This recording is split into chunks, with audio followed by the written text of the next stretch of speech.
I decided to further explain the pseudo-intellectualism that pervades the gender rhetoric in today's society.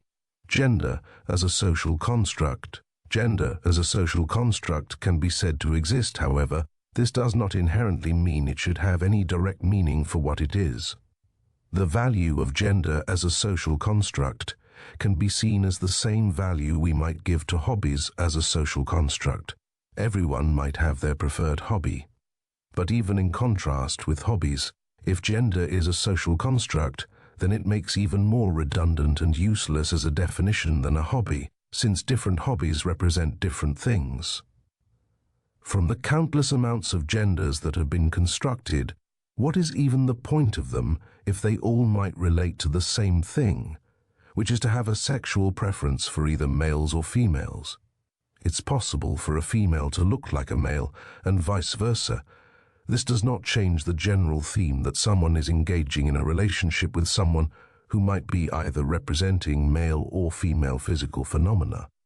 They could say they are anything other than male or female, but this does not cut from the physical properties of a male or female. To add to this understanding, we need to acknowledge that to the average observer, someone who might identify as a female won't always accurately look like one, and vice versa. To say that we should completely disregard this fact simply to not hurt feelings, if anything, is a denial of the truth. The gender advocates would have done themselves a lot more favors if they hadn't engaged in such radicalization of subjective definitions and simply agreed upon the statement that they either wanted to be male or female and engaged in relationships with either male or female or both. But besides this, no gender is ever going to engage with anything that isn't of male-female properties, and if they do, then it's bestiality. Now, in regard to the male or female gender, the argument is that these behaviors are performative. We need to understand that at some point within these definitions, we are cutting through what gender is and approaching what might be simply a personality. Imagine if we were to approach every individual on the street and associate their name inherently with their personality. This is an insanely inconvenient task to do, which would serve no purpose at all for most individuals, especially if they are the kind to simply try and go about their business. Not only that, but most people do not care about other people's sexual preferences inherently upon meeting them.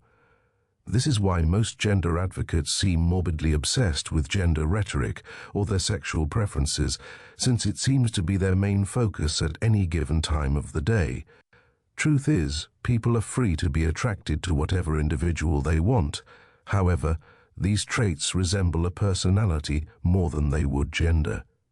If we mix these two, we are unnecessarily overcomplicating the subject. Having clarified the worthlessness of an idea such as gender as a social construct, we can go back to understanding why it is that females inherently deviate towards this line of thinking than males. Mostly this is because females have a thinking that puts too much value on emotions over logical reasoning. We can go about stating that gender as a social construct has logical reasoning, but we have just demonstrated that, as per the definition, personality and gender are essentially treated as the same thing. Therefore, we have disconnected the meaning of gender from the physical natural properties of males and females, and given it a completely subjective meaning. Therefore, it loses the value it had when representing the sexes. For what it is, it represents a feeling, and, as such, is subjective, or even said to represent nothing.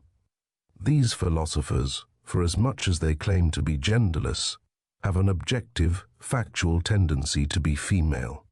Are we supposed to ignore this? This in itself proves objectively that females might think in similar ways. If that's not the case, then how about they tackle the real problems in our physical world, such as those regarding mathematics or science, instead of feelings and made-up constructs?